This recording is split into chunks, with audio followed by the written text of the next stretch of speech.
ヘッドライトの光だけが頼りの、対向車も来ない夜の峠道です。緊張しながらいくつものカーブを曲がり、ナビの青い画面だけが車内を照らしています。そんな孤独な運転を続けていると、深い暗闇の向こうに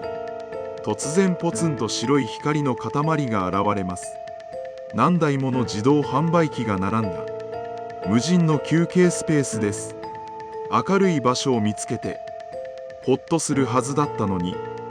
車を降りてその光の中に立った瞬間、なぜか急に落ち着かなくなります。温かい飲み物を買えるという安心感よりも、本当はここに長くとどまりたくないような、早く車に戻って通り過ぎたくなるような静かな圧迫感が押し寄せてくるのです。伊和観光察ラジオへようこそ。今回は夜の峠道にポツンと光る明るすぎる自販機コーナーで感じる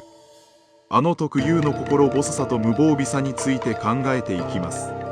なぜ私たちは暗い山道でようやく見つけた明るい場所なのに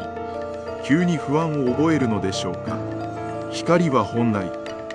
私たちに安心感を与えてくれるはずのものです。それなのになぜ飲み物を買ったら早くアクセルを踏んでその場所から離れたくなるのでしょうか。それはただ単に周囲が暗いからという理由だけではありません。もっと根本的な私たちが信じている光と安全の法則が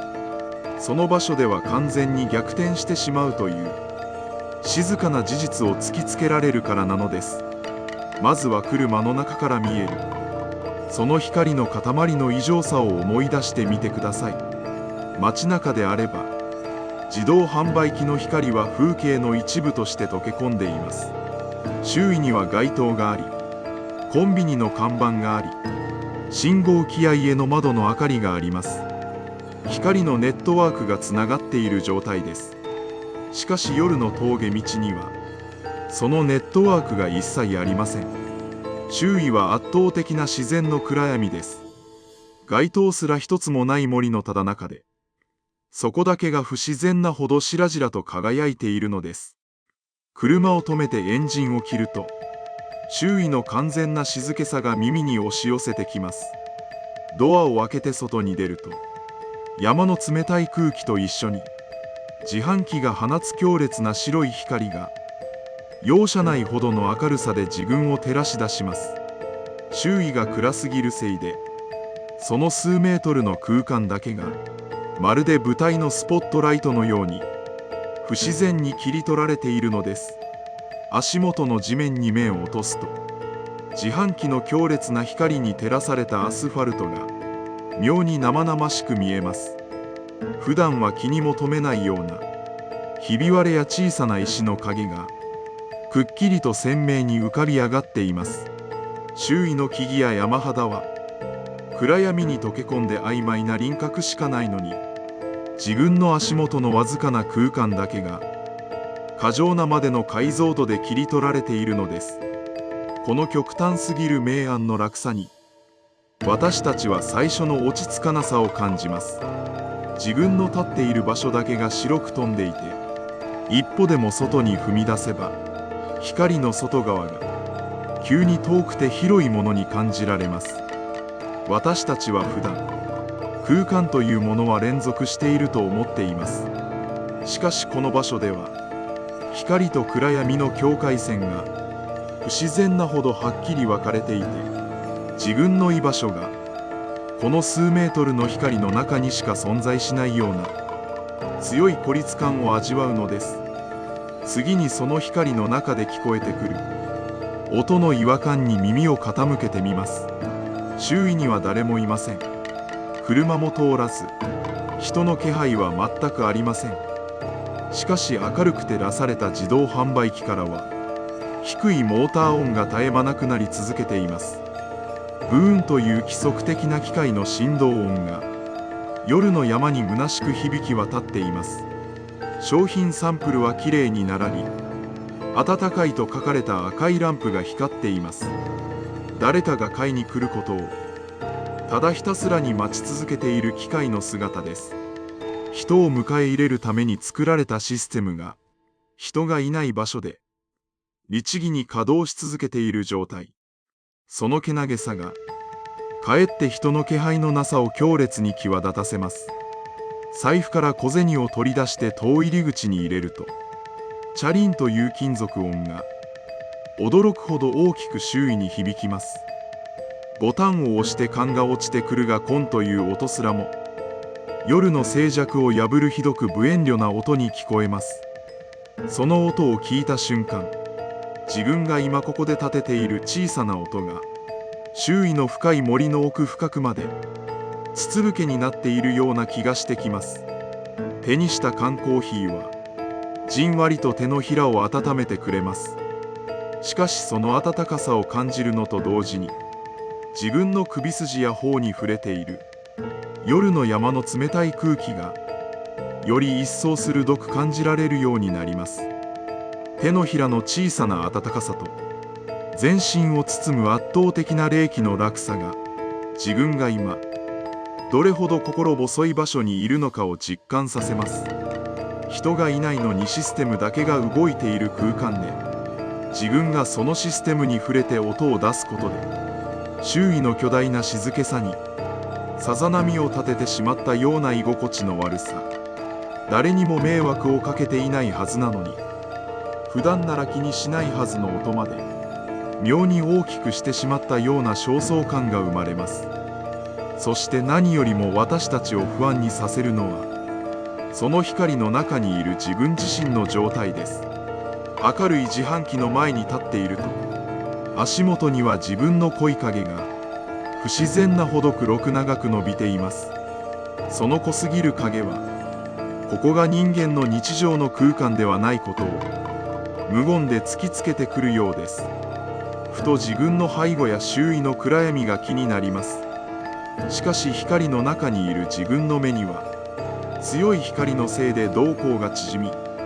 光の届かないすぐ外側の暗闇が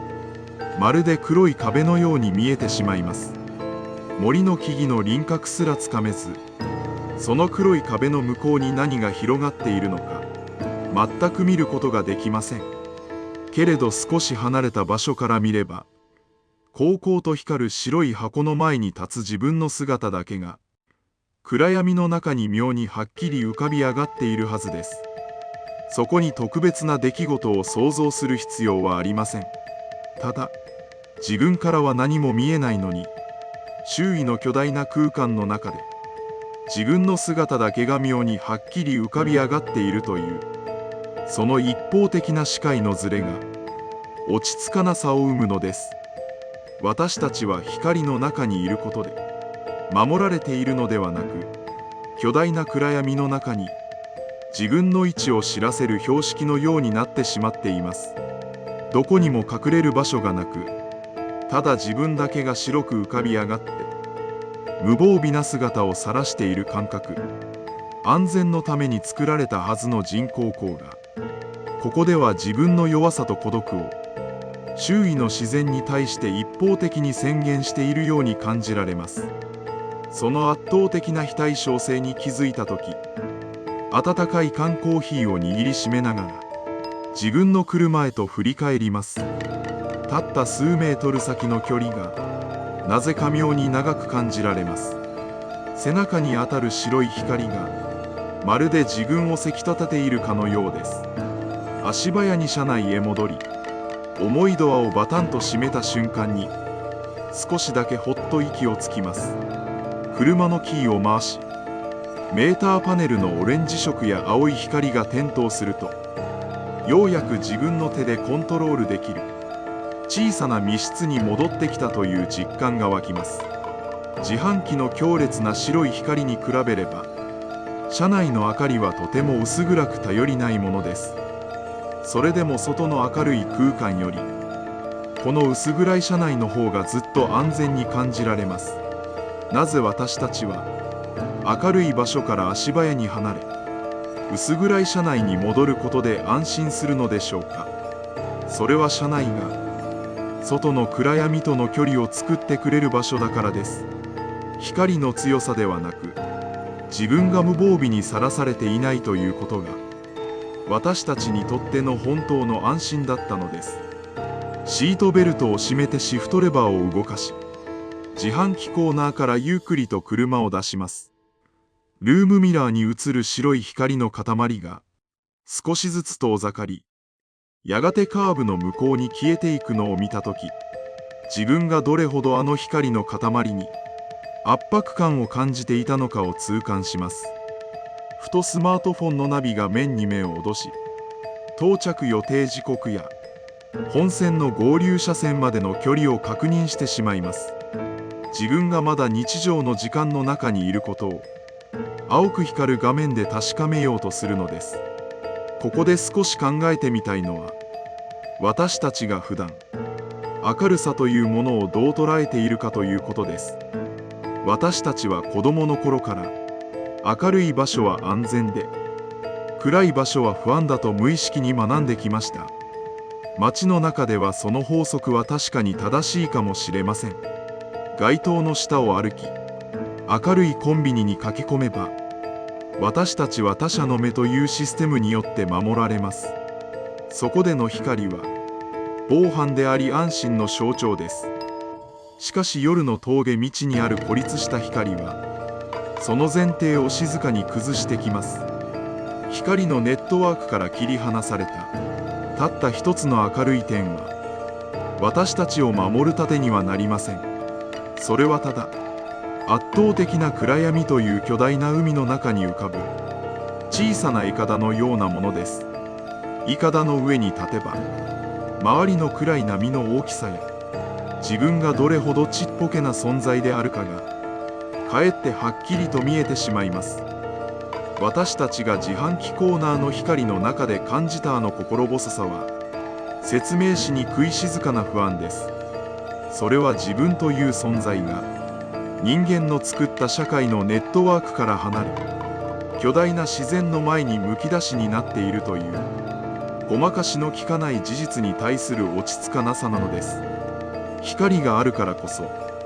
その光が届かない外側の世界の途方もない広さが浮き彫りになってしまう。明るさがかえって私たちの孤独と無力さを際立たせる。これは光と安心が逆転すると悔い点です。私たちは普段自分たちがどれほど街の巨大な光のネットワークと見えない他者の気配に依存して生きているのかを忘れています。明るければ安全だという思い込みは